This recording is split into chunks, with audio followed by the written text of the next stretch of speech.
दोस्तों नमस्कार। हिंदी कुंज में आपका स्वागत है। आज हम लोग बात करने चल रहे हैं निबंध लेखन के बारे में। निबंध लेखन के अंतर्गत बात करेंगे तितली पर निबंध, क्या छोटी कक्षाओं के बच्चों के निबंध लेखन के रूप में आ सकता है। तो आज हम लोग इसी रूप में बात करने चल रहे हैं।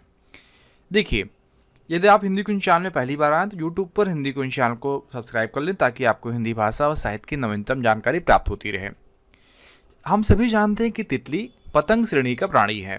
पतंगों में तितली सबसे सुंदर होती है। इसके शरीर में एक भी हड्डी नहीं होती। खेतों और बगीचों में फूलों पर मंडराते हुए इसे सहज ही देखा जा सकता है। तितली का शरीर 3 भागों में बटा हुआ होता है। पहला सर, उसके बाद छाती और अंत में पेट होता है। सिर में 2 सूंड होती हैं।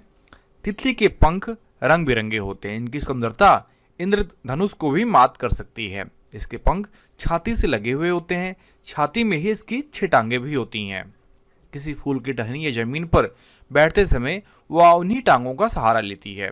इसके मुंह में एक नली होती है, जिसके द्वारा वह फूलों का रस चूसती है। तितली पहले बरगद या पलास के पेड़ पर अंडे देती है। कुछ दिनों के बाद अंडे में से एक कीड़ा निकलता है, जिसे सुक कीट कहते हैं।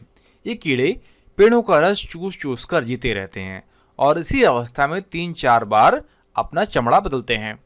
फिर ये अपने मुंह के लार से अपना सारा शरीर ढक लेते हैं। इसी से तितली की उत्पत्ति होती है। इस प्रकार पतंगे के तितली में बदलने तक की इसकी 4 अवस्थाएं होती हैं।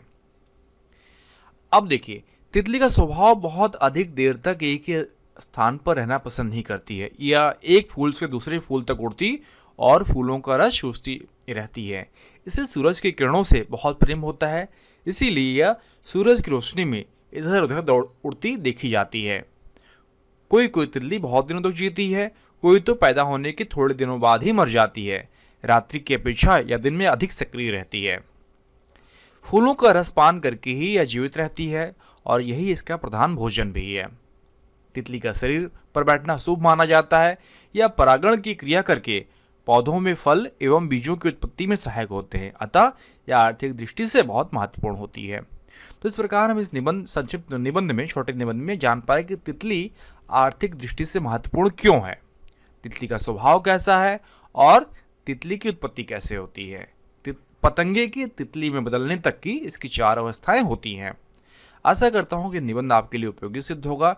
यदि यह लेख आपको लिखित रूप में चाहिए तो नीचे डिस्क्रिप्शन बॉक्स में लिंक दिया गया है, जहां पर आप जाकर यह लेख लिखित रूप में प्राप्त कर सकते हैं। यदि आपको अपने अध्ययन और विषय से संबंधित और अधिक अध्ययन सामग्री चाहिए तो आप hindikunj.com को विजिट करें, जहां पे आपके लिए उपयोगी अध्ययन सामग्री उपलब्ध कराई गई है। धन्यवाद।